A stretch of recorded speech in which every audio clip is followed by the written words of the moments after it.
The Apollo University, University of Leicester, 35 lakhs fees for 3-year BTech CSE UK.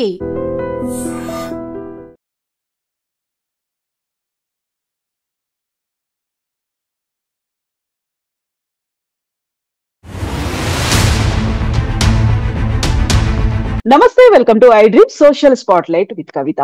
Iran Israel మధ్య 12 రోజుల పాటు భీకరమైనటువంటి యుద్ధం జరిగింది. మూడో ప్రపంచ యుద్ధం జరుగుతుందా అన్నంతగా బోల్డ్ అన్ని విశ్లేషణలు అయితే వినిపించాయి. సడన్ గా సీజ్ ఫైర్ ని ఇరాన్ ఎందుకని అనౌన్స్ చేసింది? మధ్యవర్తిత్వం ట్రంప్ నెరవేర్చారా? యాక్చువల్ గా ఇదే కండిషన్ కంటిన్యూ అవుతే భారతదేశానికి చాలా కష్టతరం అయ్యేది. ఇలాంటి అనాలిసిస్ లు ఎందుకని వినిపిస్తున్నాయి? మనతో పాటుగా ఉన్నారు సిబిఐ మాజీ జేడీ లక్ష్మీనారాయణ గారు. సార్ నమస్కారం. సార్ నమస్తే కవిత గారు. సార్, మూడవ ప్రపంచ యుద్ధం ఇరాన్ ఇజ్రాయెల్ మధ్య జరుగుతోంది. అది ఇంకా కంటిన్యూ అవుతోంది. ప్రపంచ దేశాలన్నీ ఇజ్రాయెల్ వైపు ఉన్నాయి అనుకున్నప్పుడు ఇరాన్ ఏకాకి అవుతోంది అనుకుంటే ముస్లిం దేశాలన్నీ ఏకమవుతున్నాయనే పరిస్థితి. ఈ మధ్యలో ఏం జరుగుతుంది? మన భారతదేశానికి ఎలాంటి ఎఫెక్ట్ పడుతోంది? చరుము ధరలు విపరీతంగా పెరిగిపోతాయి. ఇలాంటివన్నీ విన్నాం కదా సార్. సడన్ గా సీజ్ ఫైర్ ని అనౌన్స్ చేశారు. దీంట్లో మధ్యవర్తిత్వం వహించింది ఎవరు సార్? ఆ క్రెడిట్ ఈ మూడు దేశాల్లో ఎవరికి దక్కుతుందంటారు? ఇప్పుడు ఎలాగైందంటే ఫైనల్ గా ట్రంప్ గారు క్రెడిట్ తీసుకున్నారు ఆయన. ఎందుకంటే ఆయన బేసిక్ గా ఇజ్రాయెల్ కి చెబుతూనే ఉన్నారు ఇరాన్ ను మీరు అటాక్ చేయొద్దండి అని. ఆ తర్వాత అయినా కూడా నెతన్యాహు ఆయన వచ్చేసి ఎలాగైనా అమెరికాని దీంట్లో లాగాలని చెప్పేసి ఇరాన్ మీద వాళ్ళు చేసిన ప్రయోగాలు, వాళ్ళు చేసిన దాడులు ఇవన్నీ చూసిన తర్వాత ప్రపంచమంతా అనుకుంది ఇజ్రాయెల్ వెనకాల అమెరికా ఖచ్చితంగా ఉంది అని. అందువల్ల ఇటువంటి పరిస్థితులలో ఇంకా ట్రంప్ అనే వ్యక్తి ఇంకా 2 వారాల తర్వాత నేను నిర్ణయిస్తాను అన్న వ్యక్తి సడన్ గా క్రెడిట్ ఎలా తీసుకోవాలి అన్నది ఒకటి ప్రధానమైన అంశం. ఎందుకంటే యాక్చువల్ గా మీరు ట్రంప్ ను చూస్తే ఆయన ప్రచారంలో ఎప్పుడు కూడా ప్రపంచంలో ఏ దేశాల మధ్య యుద్ధంలో కూడా ఎప్పుడు అమెరికా అందులో పాల్గొనదు అని చెప్పి ఆయన వచ్చిన వ్యక్తి. ఆ తర్వాత ఆయన అన్నది ఏంటంటే మేక్ అమెరికా గ్రేట్ అగైన్, మాగా అని ఏదైతే అంటామో దానికి ప్రధానమైన ఈ యుద్ధాలలో పాల్గొనడం వల్ల అమెరికా యొక్క జీడిపి చాలా పడిపోతోంది, దాని అక్కడ ఖర్చు వెళ్ళిపోతోంది. దానివల్ల ఇక అమెరికా అన్నది ఏ దేశాల మధ్య జరుగుతున్న యుద్ధాల్లో అసలు పాల్గొనదు అని చెప్పి ఆయన క్యాంపెయినింగ్ లో వచ్చిన వ్యక్తి. అని ఆ వచ్చిన తర్వాత కూడా మీరు చూసుకుంటే ఇరాన్ లో వాళ్ళ ఐఆర్జీసీ యొక్క డిప్యూటీ కమాండర్ సులేమాన్ అనే అతన్ని చంపడం, ఆ తర్వాత ఐసిస్ యొక్క చీఫ్, ఆ తర్వాత సిరియాలో కూడా వారు ఈ విధమైన ప్రయోగాలు ఇవన్నీ కూడా చేశాడు. ఆ తర్వాత ఇప్పుడు ముఖ్యంగా ఏంటంటే ఇరాన్ దగ్గర గనక న్యూక్లియర్ వెపన్ ఏదైతే డెవలప్ అవుతోందో దాన్ని ఎలాగైనా ఆపాలన్న ఉద్దేశంతో ఆయన చర్చలకు దిగాడు. ఇరాన్తో చర్చలు జరుపుతూ ఉండింది అమెరికా. 6 సార్లు వాళ్ళ ఆఫీసర్లు వీళ్ళంతా కూర్చున్నారు, అక్కడ ఉన్న డిప్లొమాట్స్ వీళ్ళంతా. కానీ ఆ తర్వాత ఈ లోపలే ఇజ్రాయెల్ వచ్చేసి వాళ్ళ మీద అటాక్ చేయడం మొదలుపెట్టింది. ఇప్పుడు ఎలాంటి పరిస్థితిలో ఉంది అంటే ఇప్పుడు ఇజ్రాయెల్ ఈ క్రెడిట్ మొత్తం తీసుకుంటుందా అన్నది కూడా ఒక ప్రధానమైన అంశం. ఆ తర్వాత ఇజ్రాయెల్ కూడా బలవంతంగా అమెరికాను ఈ యుద్ధంలోకి లాగింది.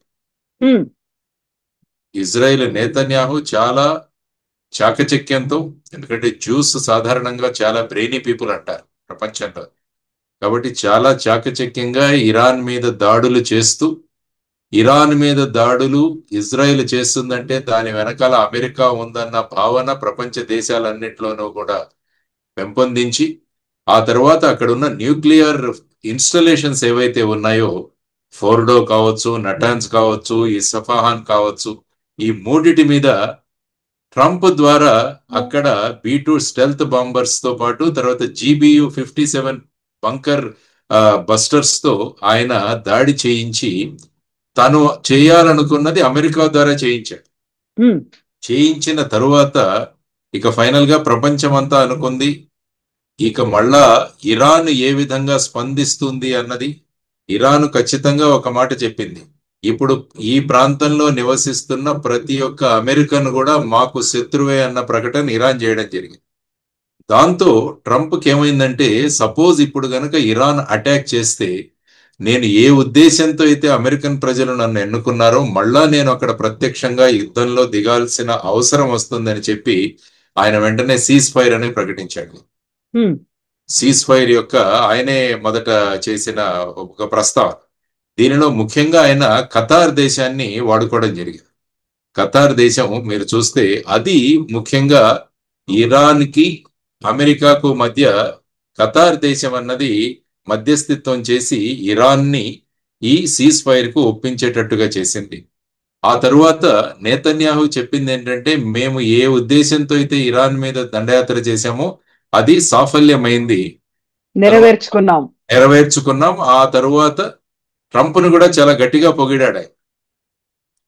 నేతన్యాహు ట్రంప్ని చాలా గట్టిగా పొగిడాడు. కాబట్టి ఇప్పుడు ట్రంప్ ఏం చెప్తే ఆ విధంగా వినాల్సిన అవసరం నేతన్యాహు మీద కూడా ఉంది. కాబట్టి ఇటువంటి పరిస్థితులలో ఆ తరువాత ముఖ్యంగా ఇరాన్ వాళ్ళు హర్మోజ్ అన్న ఆ స్ట్రైట్ ఏదైతే ఉందో, ఆ జలసంధి ఏదైతే ఉందో దాన్ని ఆపితే చాలా ప్రమాదం ఉంటుంది.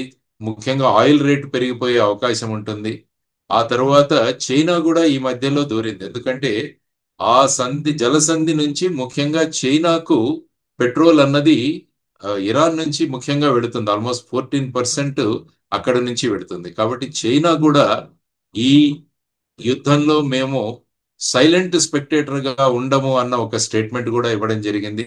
కాబట్టి ఈ పరిస్థితులన్నీ చూసుకున్న తర్వాత ఈ సీజ్ ఫైర్ గనక జరగకుంటే ఇది ఏదైనా 3వ ప్రపంచ యుద్ధానికి దారి తీస్తుందేమో, దానికి నేను కారణమవుతాను అన్న ఉద్దేశంతో ట్రంప్ మళ్ళా సీజ్ ఫైర్ ప్రకటించడం జరిగింది. కాబట్టి ఈ సీజ్ ఫైర్ ఒక 24 గంటల్లో మొదలవుతుందన్నారు. అయినా కూడా ఇరాన్ ఈ సీజ్ ఫైర్ ప్రకటించినప్పటికీ కూడా వాళ్ళు ఇక లాస్ట్ మేము ఫైనల్ గా ఓడిపోలేదు, మా దగ్గర ఇంకా కూడా స్ట్రెంగ్త్ ఉంది, మా దగ్గర ఇంకా కూడా బలం ఉందని చెప్పేసి వాళ్ళు కూడా మిసైల్స్ తో ఫైనల్ గా దాడులు కూడా చేయడం జరిగింది ఇజ్రాయెల్ మీద. ఏది ఏమైనప్పటికీ ప్రపంచంలో ఇటువంటి వాతావరణం చాలా ప్రమాదకరం. మనం ఆల్రెడీ చూస్తున్నాం, రష్యా యుక్రెయిన్ మధ్య యుద్ధం వారం రోజుల్లో ముగిసిపోతుంది అనుకున్న యుద్ధం సంవత్సరాల తరబడి జరుగుతూనే ఉంది. ఆ తర్వాత ఇంకా ఇప్పుడు ఇజ్రాయిల్ ఇరాన్ యుద్ధం కనుక కొనసాగి ఉంటే అందులో ముఖ్యంగా దేశాలు మళ్ళా విడిపోయి, ముఖ్యంగా ఆర్గనైజేషన్ ఆఫ్ ఇస్లామిక్ కంట్రీస్ కూడా మొన్న వాళ్ళందరూ కూడా ఇస్తాంబుల్లో ఒక మీటింగ్ కూడా పెట్టడం జరిగింది. ఆ తరువాత ఇరాన్ యొక్క ఫారిన్ మినిస్టర్ వెళ్ళి రష్యన్ అధ్యక్షుడైన పుటిన్ ను కలవడం జరిగింది. కాబట్టి ఇటువంటి పరిణామాలలో ప్రపంచం ముందుకు వెళుతున్న ఈ సందర్భంలో ఇటువంటి యుద్ధం ద్వారా మళ్ళా వెనక్కి ఎక్కడికి వెళ్ళిపోతాము అన్న ఒక భయాందోళనలు ప్రపంచంలోనే ఉండండి. కాబట్టి వీటన్నిటినీ కూడా ఏ విధంగా ఆపుతారు అన్నది ఒక ప్రశ్న ప్రతి ఒక్కరికి ఉంది. కానీ ఫైనల్ గా యాక్చువల్ గా మీరు చూసుకుంటే మొత్తం ప్రక్రియలో ట్రంప్ అన్న ఆయన ఫైనల్ గా హీ గాట్ హిజ్ కేక్ అనమాట. ఫైనల్ గా నా వల్ల యుద్ధం ఆగిపోయిందని ఆయన చెప్పుకుంటున్నాడు. కాబట్టి అమెరికాలో ఆయనకు ఎదురవుతున్న వ్యతిరేకత కూడా దీంతో తగ్గుతుంది. కాబట్టి వీటన్నిటినీ ఆలోచించి ఈ విధంగా చేయడం అన్నది, యుద్ధం ఆగింది అన్నది మనం అనుకోవాలి. యుద్ధం ఆగడం కూడా ప్రపంచ శాంతి కోసం, ఆ తరువాత వచ్చేసి ప్రపంచ అభివృద్ధి కోసం కూడా ఈ యుద్ధం ఆగడం అన్నది చాలా ప్రధానమైన అంశంగా మనం అంత చూసుకోవచ్చు. కవిత గారు, సార్ ఇక్కడే అమెరికా కూడా అటాక్ చేస్తుందేమో అన్న భయంతోనే ఇరాన్ తన దగ్గర ఉన్నటువంటి న్యూక్లియర్ బేస్లు అయితే ఉన్నాయో ఆ 3 ప్లేసుల నుంచి ఆల్మోస్ట్ 400 టన్నుల యురేనియాన్ని అక్కడి నుంచి తరలించింది అనే వార్తలు. బట్ ఏది అఫీషియల్ గా కన్ఫర్మ్ కావట్లేదు. యుఎస్ కూడా దాని గురించి చెప్పట్లేదు, ఒక నిర్ధారణకు రాలేదు. వాళ్ళనైతే మేము ఒకటి న్యూట్రలైజ్ చేశాము లేకుంటే డిస్ట్రాయ్ చేశాము అని చెప్పినప్పటికి కూడా ముందే జాగ్రత్త పడ్డారు అనేది. అంటే అక్కడ ఒక పాజ్ వచ్చిందా లేకపోతే కంప్లీట్ గా ఫుల్ స్టాప్ పడిందా? సీజ్ ఫైర్ అనే దాన్ని ఎలా చూడొచ్చు సార్? ఎనీ టైం ఏదైనా జరగొచ్చు అనుకోవచ్చా? ఇప్పుడు 400 టన్నుల యురేనియం పరిస్థితి ఏంటి సార్? ఆ సంగతి ఏంటి? యాక్చువల్ గా ఐ థింక్ 400 టన్నులు కాదనుకుంటా, మస్ట్ బి 400 కిలోస్ అండి. ఎందుకంటే అంత యురేనియం నిల్వలు మనకు ఉండవు. ఎందుకంటే చాలా తక్కువ ప్రమాణంలోనే దాన్ని వాళ్ళు ఎన్రిచ్మెంట్ చేసుకుంటూ వెళ్తారు సెంట్రిఫ్యూజెస్ ద్వారా. దాని ద్వారా దాన్ని వెపన్ గ్రేడ్ యురేనియం గా తయారు చేసి వాళ్ళు మిసైల్స్ మీద వెపన్ గ్రేడ్ యురేనియం తయారు చేయడానికి ప్రయత్నిస్తారు. కానీ బేసిక్ గా ఏంటంటే మొదటి నుంచి కూడా ఇజ్రాయెల్ చెబుతున్నది ఏంటంటే, మేము ఇక్కడున్న న్యూక్లియర్ ఇన్స్టలేషన్స్ ఏవైతే ఉన్నాయో వాటిని, తరువాత ఇరాన్ అన్నది న్యూక్లియర్ బాంబు తయారు చేయకుండా మేము కాపాడాలి. ఎందుకంటే ఇజ్రాయెల్ కు ప్రధానమైన శత్రువు కానీ వాళ్ళని ఏదైనా అటాక్ చేస్తే ఆ ప్రాంతంలో అటాక్ చేయగలిగింది కేవలం ఇరాన్ మాత్రమే, because of this nuclear weapon. ఆ తర్వాత ఏంటంటే ఇప్పుడు ఆ ప్రాంతంలో ఇజ్రాయెల్ తప్ప ఇంకెవరి దగ్గర కూడా న్యూక్లియర్ వెపన్ లేదు. కాబట్టి ఇరాన్ దగ్గర న్యూక్లియర్ వెపన్ వచ్చేస్తే మళ్ళా అక్కడ ఒక రీజనల్ కాన్ఫ్లిక్ట్, వాళ్ళ యొక్క మొనోపలి ఏదైతే ఉందో కూడా అది కూడా తగ్గిపోతుంది అన్నది ప్రధానంగా ఇజ్రాయెల్ ఆలోచిస్తున్న ఒక విషయం. ఆ తరువాత ముఖ్యంగా మీరు అన్నట్టు ఈ ఫోర్డో గాని, నటాన్స్ గాని, ఈ ఇస్ఫాహాన్ గాని వీటిలలో జరిగిన తరువాత ఇంటర్నేషనల్ అటామిక్ ఎనర్జీ ఏజెన్సీ కూడా అక్కడ జనరల్ గా ఏమవుతుందంటే ఇటువంటి స్ట్రైక్స్ జరిగిన తర్వాత అక్కడ రేడియేషన్ పెరుగుతుంది. నిజంగా అక్కడ గనక మీరు అన్నట్టు ఆ ఎన్రిచ్డ్ యురేనియం అది ఉంటే రేడియేషన్ అది పెరిగే అవకాశం ఉంటుంది. ఈ సందర్భంగా ఇరాన్ కూడా అనడం ఏంటంటే మా దగ్గర మేము ఎప్పుడో వీటిని షిఫ్ట్ చేశాము, దానివల్ల పెద్దగా మాకు ప్రమాదం ఏం లేదని వాళ్ళు కూడా స్టేట్మెంట్ ఇవ్వడం జరిగింది. ఎందుకంటే దేశాలు ఎప్పుడూ కూడా ఆ దేశంలో ఉన్న ప్రజలను ఒక స్థాయిలో పెంచాలి. ఎందుకంటే వీళ్ళందరూ కూడా అక్కడ పాలిస్తున్నారు కాబట్టి టోటల్ గా మేము సరెండర్ అయిపోయామని కూడా ఎవరు చెప్పరు. కాబట్టి ఇటువంటి స్టేట్మెంట్స్ కూడా వాళ్ళు చేస్తుంటారు. ఆ తర్వాత ఏంటంటే ప్రస్తుతానికి ఇరాన్ మీద ఈ విధమైన దాడుల వల్ల ఇరాన్ లో జరుగుతున్న ఈ యురేనియం ఎన్రిచ్మెంట్ అన్నది కొన్ని సంవత్సరాలకు పోస్ట్పోన్ అయింది. ఎందుకంటే అక్కడ టెక్నాలజీ ఉంది, ఆ తర్వాత అక్కడ ఈ విధంగా తయారు చేసే శక్తి ఉన్న సైంటిస్టులు కూడా అక్కడే ఉన్నారు. అందుకనే మీరు ఇజ్రాయెల్ చూస్తే వాళ్ళు ముఖ్యంగా అటాక్ చేసింది న్యూక్లియర్ సైంటిస్టులను కూడా వాళ్ళు అటాక్ చేశారు మొదటి రోజు మీరు చూస్తే. అందులో ఐఆర్జీసీ అంటే ఇరానియన్ రెవల్యూషనరీ గార్డ్ వాళ్ళ మెయిన్ గా వాళ్ళ ఆర్మీ చీఫ్ ని, ఆ తర్వాత ఈ సైంటిస్టులని ఒక ఇద్దరిని వాళ్ళు మెయిన్ గా టార్గెట్ చేయడం జరిగింది. అంటే అక్కడ బేసిక్ గా ఈ మైండ్ ఉన్నవాళ్ళు, ఈ విధంగా మేధాశక్తి ఉన్న వాళ్ళని మనం ఎలిమినేట్ చేస్తే ఈ ప్రక్రియ అన్నది కొన్ని సంవత్సరాలు మనం పోస్ట్పోన్ చేయవచ్చు అన్నది ప్రధానమైనది. కాబట్టి ఇప్పుడు ఈ సీజ్ ఫైర్ ప్రస్తుతం అనుకుంటున్న సీజ్ ఫైర్ లో మనం ఇరాన్ అన్నది న్యూక్లియర్ వెపన్ తయారు చేయడానికి వాళ్ళ దగ్గర ఉన్న కేపబిలిటీ ఉన్నా కూడా ఈ విధమైన అటాక్స్ వల్ల వారి యొక్క ఈ ప్రయోగం అన్నది త్వరలో పోస్ట్పోన్ అవుతుంది. There is no doubt about it. దానివల్ల ఏంటంటే ప్రపంచంలో కూడా ఈ విధమైన వాతావరణం అన్నది ఒక శాంతియుత వాతావరణం జరగాలి. యాక్చువల్గా మీరు మొత్తం తీసుకుంటే హిరోషిమా నాగసాకి మీద అణుబాంబుల ప్రయోగం తర్వాత ఎక్కడా కూడా అణుబాంబులు అన్నవి ప్రయోగించలేదు ఇప్పటి వరకు ప్రపంచంలో. కానీ ప్రతి ఒక్క దేశం మా దగ్గర అణుశక్తి ఉంది అంటే ఆ దేశాన్ని చూసి మిగతా దేశాలు కూడా భయపడుతుంటాయి. ఫర్ ఎగ్జాంపుల్ మీరు నార్త్ కొరియా చూస్తే కిమ్ అనే వ్యక్తి ఆ దేశం యొక్క ఎకానమీ ఎలాగున్నా కూడా ఆ దేశం ప్రతి 2 నెలలకి ఒక ప్రయోగం చేస్తుంటుంది. వాళ్ళు మా దగ్గర అణ్వస్త్రాలు ఉన్నాయని ఓపెన్ గా అతను చెబుతుంటాడు. అణ్వస్త్రాలు ఉన్న దేశం నార్త్ కొరియా. కాబట్టి ఏంటంటే ఆ దేశంతో జాగ్రత్తగా ఉండాలి అన్న ఒక భావన కూడా ఉంటుందన్నమాట. సో ఈ విధమైన పరిస్థితులలో ప్రస్తుతం మనం అంతా అనుకుంటున్నది ఏంటంటే యునైటెడ్ నేషన్స్ అన్నది స్ట్రాంగ్ అవ్వాలి. మనం 2వ ప్రపంచ యుద్ధం తర్వాత ఐక్యరాజ్య సమితిని ఏర్పాటు చేసుకున్నాం. అంటే ఇటువంటి పరిస్థితులు వచ్చినప్పుడు ప్రపంచంలో అశాంతి నెలకొనకుండా అది ఒక ఏజెన్సీ లాగా మనం పెట్టుకుంటే ఆ తర్వాత ఏంటంటే కాలక్రమేణా మీరు చూస్తే యునైటెడ్ నేషన్స్ ఐక్యరాజ్య సమితి యొక్క ప్రాధాన్యత తగ్గిపోతుంది. సో దీనిని కూడా పునరుద్ధరించాల్సిన అవసరం చాలా ఉంది. లేకుంటే ఈ విధంగా ఇండివిజువల్ దేశాలు ఏవైతే ఉన్నాయో తమకి ఇష్టం వచ్చినట్టు వాళ్ళు ప్రవర్తించడం మొదలు పెడితే ప్రపంచ శాంతికే ఇది నష్టాన్ని కలుగజేస్తుంది. కాబట్టి ఈ ఇరాన్ తర్వాత ఇజ్రాయెల్ మధ్య జరుగుతున్న ఈ కాన్ఫ్లిక్ట్ ఏదైతే ఉందో ఆ తర్వాత ప్రస్తుతం అనుకుంటున్న సీజ్ ఫైర్ తర్వాత లాంగ్ టర్మ్ మెజర్స్ కూడా మనం అందరం కలిసి ఆలోచించాల్సిన అవసరం ఉందనేది నా అభిప్రాయం అండి. సార్, ఇక్కడే మనకి భారతదేశానికి సంబంధించి ఒక పాత్ర అనేది ఎలా ఉండాలంటారు? 2 దేశాల మీద మనం డిపెండెన్సీ అనేది ఉంది. ఒక ఇజ్రాయెల్ తో మోర్ దాన్ దిస్ ఒక ఫ్రెండ్షిప్ అనేది కూడా ఉంది. రక్షణ రంగానికి సంబంధించి అక్కడి నుంచి మనం తీసుకుంటూ ఉన్నాము. చమురు కావచ్చు, మిగతా ఉత్పత్తుల కోసం ఇరాన్ మీద డిపెండ్ అవుతున్నాము. ఒకవేళ ఇదే కనుక కంటిన్యూ అవుతే భారతదేశానికి ఒక నష్టం అనేటువంటి పరిస్థితులు కూడా ఉన్నాయి. కాబట్టి మనం సెల్ఫ్ డిపెండెంట్ అవుదాము అనుకుంటే 2 రకాలుగా కూడా ఆలోచించాల్సిన పరిస్థితి అయితే ఉంటుంది. మనం ఎలాంటి స్టెప్ తీసుకోవాలంటారు సార్? న్యూట్రల్ గా ఉండాలా ఫ్రెండ్స్? భారతదేశం ముఖ్యంగా ప్రధానమంత్రి నరేంద్ర మోడీ గారి స్టేట్మెంట్ చూసినా ఈ కాన్ఫ్లిక్ట్ ఏదైతే ఉందో ఇది చర్చల ద్వారా పరిష్కరించుకోవాలని ఆయన అభిప్రాయం వ్యక్తం చేయడం జరిగింది. మీరు అన్నట్టు బేసిక్ గా భారతదేశం 2 దేశాల మీద కూడా వాళ్ళు డిపెండ్ అయి ఉన్నారు. ఎందుకంటే టెక్నాలజీ కానీ తర్వాత వెపన్ టెక్నాలజీ కానీ వీటన్నిటిలో మనం ఇజ్రాయెల్ మీద ఆధారపడి ఉన్నాం. అదేవిధంగా మీరు చెప్పుతున్నప్పుడు 80% భారతదేశం యొక్క ఇంపోర్ట్స్ అన్ని, ఆయిల్ ఇంపోర్ట్స్ అన్ని కూడా గల్ఫ్ నుంచి తీసుకుంటున్నాం. ఈ మధ్య కొంత శాతం మనం రష్యా నుంచి కూడా తీసుకుంటాం. సో దీనివల్ల అక్కడ గనక ఈ కాన్ఫ్లిక్ట్ అన్నది కొనసాగి ఉంటే ముఖ్యంగా మన క్రూడ్ ఇంపోర్ట్స్ ఏవైతే ఉన్నాయో వాటన్నిటి మీద ప్రభావం చూపించేది. ఆ తర్వాత వచ్చేసి ముఖ్యంగా భారతదేశం ఇరాన్తో కూడా సత్సంపాలు ఉన్నాయి. అక్కడ చబహార్ అన్న పోర్ట్ కావచ్చు, వీటన్నిటి నుంచి కూడా మనం రేపు వాణిజ్య వ్యవహారాలు బాగా ఉండాలన్న ధోరణిలో భారతదేశం ముందుకు వెళుతోంది. కాబట్టి ఇటువంటి పరిస్థితుల్లో ఈ రెండు దేశాలు కూడా భారతదేశానికి చాలా ఇంపార్టెంట్ దేశాలు, చాలా ప్రాముఖ్యత కాబట్టి ఈ రెండు దేశాల మధ్య ఉన్న కాన్ఫ్లిక్ట్ ఏదైతే ఉందో, ఆ యుద్ధం ఏదైతే ఉందో అది త్వరగా ముగియాలి అన్నది ముఖ్యంగా ప్రధానమంత్రి గారు తీసుకున్న స్టాండ్.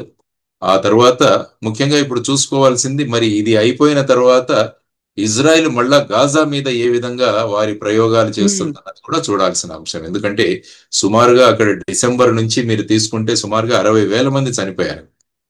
ఆ తరువాత అక్కడ శరణార్థులు ఎవరైతే ఉన్నారో వారికి ఆహార సరఫరా చేస్తున్న ప్రాంతంలో కూడా ఇరాన్ వెళ్ళి అక్కడ దాడులు చేస్తాం. సో ఇదన్నీ చూస్తుంటే ఏంటంటే మానవత్వం నుంచి ఈ సమాజం ఎక్కడో బయటికి వెళ్ళిపోతుందన్నది ఒక రకమైన అభిప్రాయం వ్యక్తం అవుతుంది. ఏది ఏమైనా ఒక దేశానికి ఇంకో దేశానికి మధ్య ఈ విధమైన అభిప్రాయ భేదాలు ఉండొచ్చు, కానీ ఈ అభిప్రాయ భేదాలు అన్నవి కూర్చొని చర్చలతో మనం సాధించుకోవాల్సిన అంశాలు. కానీ ఈ విధంగా ఏ అభం శుభం ఎరగని మహిళలు కావచ్చు, పిల్లలు కావచ్చు, అక్కడ రోజు టీవీల్లో ఆ చిత్రాలు చూస్తుంటే చాలా హృదయ విదారకంగా ఉంటాయన్నమాట. కాబట్టి దీన్ని ఏ దేశం కూడా ఎంకరేజ్ చేయకూడదు.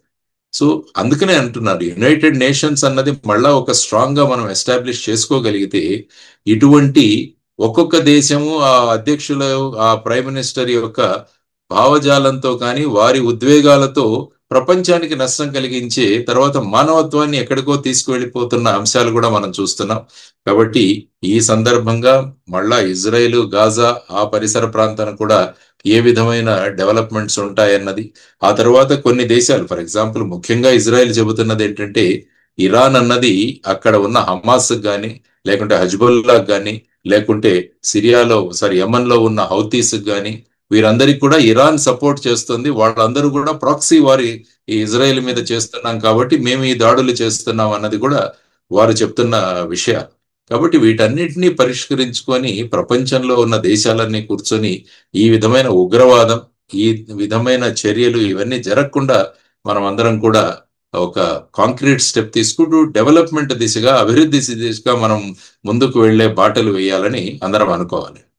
సార్, ఇప్పుడు ఆపరేషన్ సింధూర్ తర్వాత జరగబోయేటువంటి యుద్ధాన్ని నేనే ఆపాను అని ట్రంప్ కూడా చెప్పారు. ఆ తర్వాత నోబెల్ పీస్ ప్రైజ్ కి ఆయన పేరును నామినేట్ చేయాలి అనేటువంటి ప్రతిపాదన పాకిస్తాన్ నుంచి కూడా వచ్చింది. ఇప్పుడు ఇరాన్, ఇజ్రాయెల్ మధ్యలో జరుగుతున్న దీనికి మధ్యవర్తిత్వం వహించాను, సీజ్ ఫైర్ కూడా ట్రంప్ చెప్పడం వల్లే జరిగింది అనేది ఇంకొక స్టెప్ ముందుకు పడిందా sir Nobel peace prize Trump కు రావడానికి? నా ఉద్దేశంలో ఆయనకి ఇచ్చేస్తే సరిపోతుంది. ఎందుకంటే ఆయన ప్రపంచ శాంతికి కట్టుబడి ఉంటాడు. అప్పుడు డెఫినెట్ గా నోబెల్ ప్రైజ్ తీసుకున్న వ్యక్తి ఖచ్చితంగా ప్రపంచ శాంతికి కట్టుబడి ఉండాలి. ఎందుకంటే ముఖ్యంగా మీరు చూసుకుంటే బరాక్ ఒబామా కూడా నోబెల్ ప్రైజ్ ఇచ్చారు. ట్రంప్ అన్నది ఏంటంటే ఆయన పెద్దగా చేసింది ఏమీ లేదు, అయినా కూడా ఆయన మంచి స్పీచ్లు ఇచ్చాడు, దానివల్ల ఆయనకి నోబెల్ ప్రైజ్ వచ్చింది. నేను ఇంత ఇదిగా చేస్తున్నాను, భారత పాకిస్తాన్ మధ్య యుద్ధం రాకుండా ఆపింది నేను, ఇప్పుడు మీరు అన్నట్టు ఇరాను ఇజ్రాయెల్ మధ్య కూడా ఆపింది నేను, కాబట్టి I'm the most suitable person అన్నది ఆయన అభిప్రాయం. దానితో పాటు మీరు అన్నట్టు పాకిస్తాన్ మొన్న ఆసిఫ్ మునీర్ అక్కడికి వెళ్ళినప్పుడు ఆయన కూడా ప్రతిపాదించడం జరిగింది. కాబట్టి ఏది ఏమైనా ప్రపంచంలో శాంతి నెలకొనడం చాలా ముఖ్యమైన అంశం.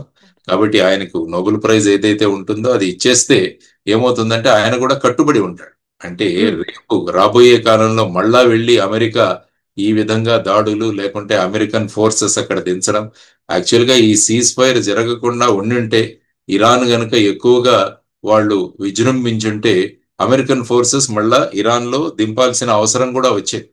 ఎందుకంటే సుమారుగా 40,000 మంది అమెరికన్ సైనికులు గల్ఫ్ లో ఉన్నారు. వాటిని మీరు టార్గెట్ గా చేసుకుంటూ నిన్న ఖతార్ లో ఉన్న అమెరికన్ బేస్ మీద కూడా వీళ్ళు మిసైల్స్ పంపించడం జరిగింది. ఆ విధమైన పరిస్థితులు గనక నెలకొని ఉంటే ఇప్పుడు అమెరికన్ ఫోర్సెస్ మళ్ళా ఇరాన్ లోకి పంపించాల్సిన అవసరం కూడా వచ్చింది. కాబట్టి ఇటువంటి పరిస్థితులు రాకుండా ప్రపంచంలోనే మొత్తంగా మనకు శాంతి నెలకొనాలి అంటే ఆయన ప్రతిదానికి క్రెడిట్ తీసుకుంటున్నారు. మన అమెరికా, భారత, పాకిస్తాన్ మధ్య కూడా ఆయన అన్నారు. ప్రధాని గారు మొన్న కెనడా వెళ్ళినప్పుడు ఆయనతో స్పష్టంగా ఫోన్ లో మాట్లాడారని చెప్పి మన ఫారిన్ సెక్రటరీ వారు కూడా మాట్లాడడం జరిగింది. ఆయన స్పష్టంగా చెప్పారు, పాకిస్తాన్ నుంచి మాకు ప్రస్తావన వచ్చినందువల్ల మేము సీజ్ ఫైర్ కి ఒప్పుకున్నాము, అందులో మీ ప్రమేయం ఏం లేదని చెప్పేసి ఆయన స్పష్టంగా మాట్లాడినట్టు మనకు పేపర్లో వచ్చింది ఇన్ఫర్మేషన్. సో మిస్రీ గారు కూడా ఆయన కూడా చెప్పారు ఈ విధంగా మాట్లాడారని చెప్పి. అందువల్ల వారికి చెప్పడం జరిగింది. కానీ ట్రంప్ ఎప్పుడు కూడా is the most unpredictable person కాబట్టి ఎప్పుడు ఏ స్టేట్మెంట్ ఇస్తారన్నది కూడా మనం చెప్పలేం. ఆయన ఏమన్నాడు, 2 వారాలు నేను ఎదురు చూస్తాను అన్నాడు. కానీ మరుసటి రోజే ఈ విధంగా అక్కడ అటాక్స్ చేయడం జరిగింది. ఇజ్రాయెల్ ని మీరు అటాక్ చేయొద్దు ఇరాన్ మీద అని చెప్పాడు. వెంటనే వాళ్ళు కూడా దాన్ని చేశారు. కాబట్టి ఇవన్నీ కూడా చూస్తూ ఉంటే ఆయన స్టేట్మెంట్స్, ఎందుకంటే ముఖ్యంగా ఆయన ట్విట్టర్ లో చాలా యాక్టివ్ గా ఉంటారు.